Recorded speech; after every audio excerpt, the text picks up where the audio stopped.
È un orgoglio quello che sta accadendo qua a Treviso con questa mostra, per cui ci piace essere in qualche modo collegati a questo evento. C'è stato il tempo dell'orgoglio bianco-verde, diventato Celeste Treviso, e c'è l'orgoglio per un evento culturale decisamente unico. Ecco in queste immagini, dove lo sport e l'arte si toccano, o meglio, quando i volti del basket trevigiano si abbinano a quelli dell'impressionismo.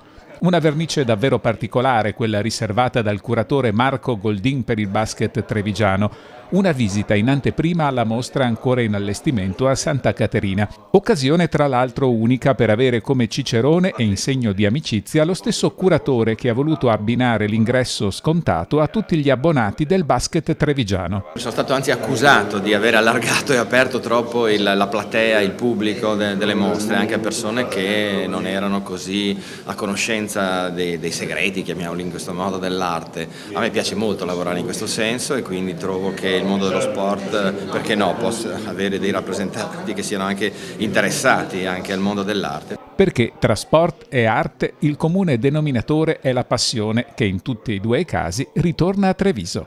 Marco, più volte abbiamo detto che siamo felicissimi del suo ritorno e il Treviso Basket stava facendo una cosa bellissima, ci sta facendo innamorare tutti, ritornare la passione per uno sport incredibile. Il connubio è una cosa straordinaria.